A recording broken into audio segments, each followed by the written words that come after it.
अस्सलाम वालेकुम dear students.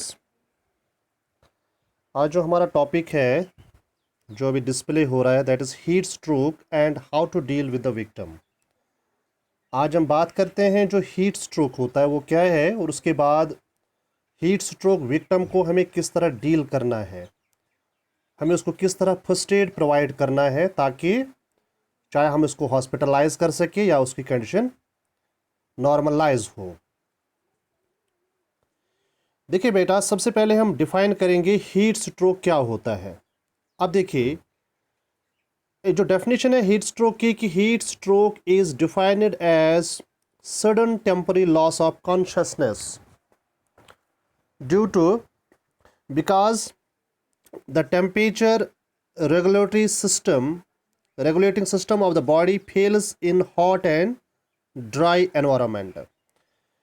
Heat stroke बेटा होता है कि अगर हम देखें जो ड्राई एनवायरनमेंट होता है, जो अभी इससे पहले था, जो ज़्यादा टेम्परेचर था या जो ह्यूमिडिटी ज़्यादा रहती है, अगर उस ड्राई टेम्परेचर में, ड्राई एनवायरनमेंट में कोई इंसान ज़्यादा देर तक ओपन सन में रहे, जैसे कोई हम फील्ड में काम करते हैं, कभी कभार इससे क्या होता है, जो बॉडी का रेगुलेटिंग टेम्परेचर सिस्टम है, देखो जो नेचर है, नेचर ने हमारी बॉडी में एक टेम्परेचर रेगुलेटरी सिस्टम रखा है जो हमारी बॉडी का जो भी टेम्परेचर उसको रेगुलेट करता है।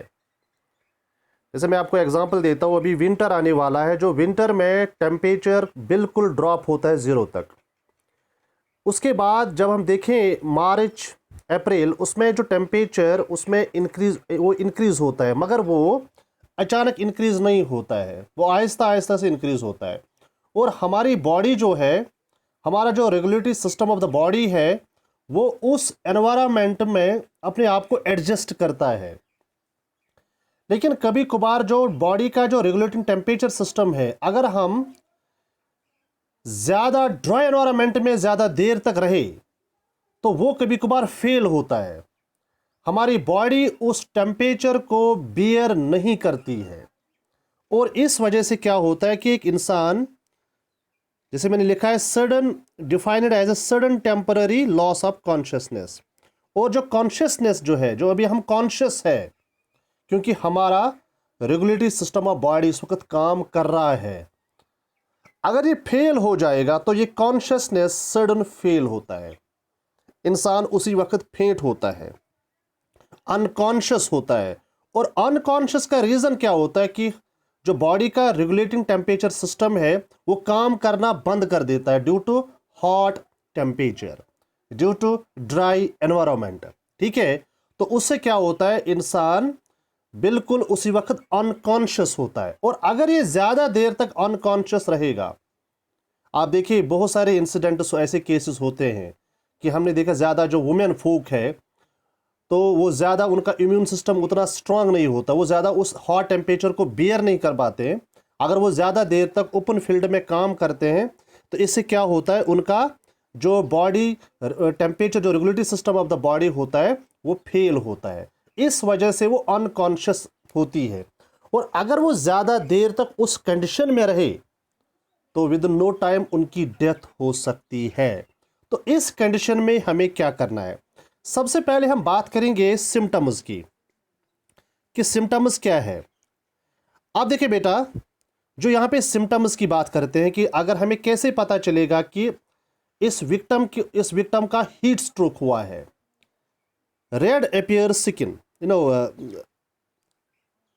स्किन अपियर्स रेड, उसमें बेटा क्या होता है कि जो हमारा स्किन होता है वो, इसका कलर होता है रेड। रेड क्यों होता है, सबसे पहले वो बिल्कुल रेड होता है, जब उसके चेहरे की तरफ देखते हैं अनकॉन्शियस कंडीशन में वो बिल्कुल रेड होता है। दूसरा, नो स्वेटिंग, उस पर किसी तरह की स्वेटिंग नहीं होती है। अब स्वेटिंग क्यों नहीं होती है, आप देखो, जो मैंने इससे पहले कहा था कि जो regulatory temperature system of the body होता है, जैसे अभी हम इस वक्त जो है हमारा बॉडी, जो regulatory system of the body है वो काम कर रहा है, और जिस एनवायरनमेंट में हम जाएंगे, जब ज़्यादा कभी कभार टेम्परेचर ज़्यादा होता है तो उसमें हमारा क्या होता है, उसमें स्वेटिंग होती है, बहुत ज़्यादा स्वेटिंग होती है। मगर जब यही temperature regulatory system of the body ये बंद क्लोज होता है, तो उस कंडीशन में स्वेटिंग नहीं होती। अगर स्वेटिंग हो तो इसका मतलब है हीट स्ट्रोक होने की चांसेस नहीं है। जब जो बॉडी का टेम्परेचर जो होता है वो जो हमारा regulatory system of the body है उससे ज़्यादा होता है, तो वहाँ पे वो काम करना बंद कर देता, उस वजह से स्वेटिंग नहीं होती है। वेरी फास्ट पल्स रेट, हम उसके रिस्ट को होल्ड कर सकते हैं, तो हम ये देख सकते हैं कि पल्स रेट बहुत ज़्यादा हो सकती है, पल्स रेट बहुत ज़्यादा हो सकती है। ठीक है बेटा, तो ये इसके सिम्टम्स है। एक सिम्टम है कि जो स्किन हमारा है वो रेड अपेयर होता है, दूसरा कोई स्वेटिंग नहीं होती है, तीसरा पल्स रेट बहुत फास्ट है। अब हम बात करेंगे कि किस तरह से हमें उसको एक फर्स्ट एड प्रोवाइड करना है। अगर ये ज़्यादा देर तक इस कंडीशन में रहेगा तो मैंने कहा था इसकी डेथ हो सकती है।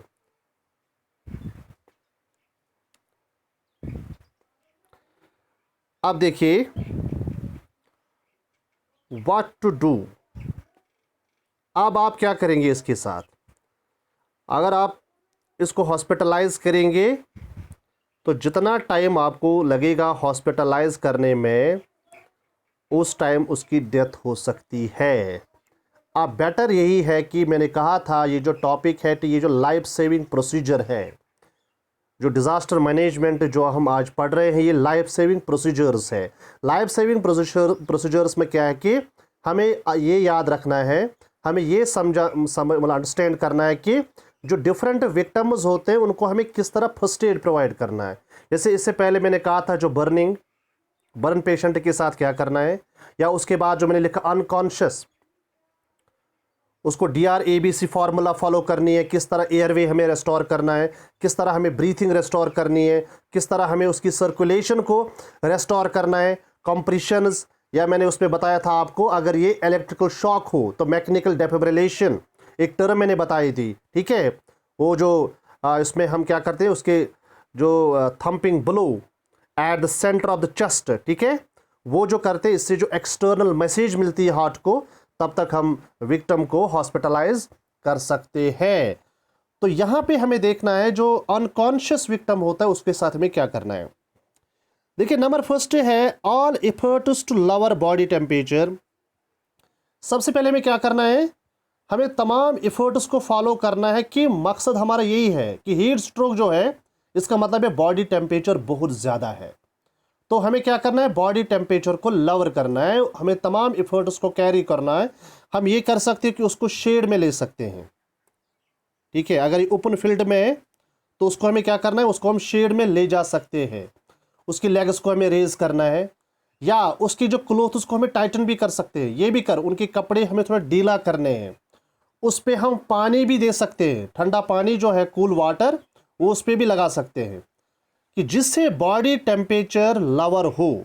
दूसरा, use ice packs in armpits, ये भी कर सकते हैं। जो आइस पिक्स होते हैं, शाबाश, आर्म आइस पैक्स को हम आर्म पिट्स में लगा सकते हैं। तो डेफिनेटली जब आर्म पिट्स में हम आइस पैक्स को लगा सकते हैं तो उससे ज़्यादा जो है जो बॉडी का टेम्परेचर ज़्यादा ड्रॉप होता है। हम घर में कर सकते हैं, हमारे घर में जो फ्रीज़र लगे होते हैं, हम वहाँ पे आइस पैक्स निकालेंगे, उसके आर्म पिट्स में रखेंगे, इससे भी बॉडी टेम्परेचर ड्रॉप होगा। तीसरा है plenty of fluids to drink, हम उसको बहुत पानी पिलाना है उसको, कोल्ड वाटर ये बेस्ट ऑप्शन है।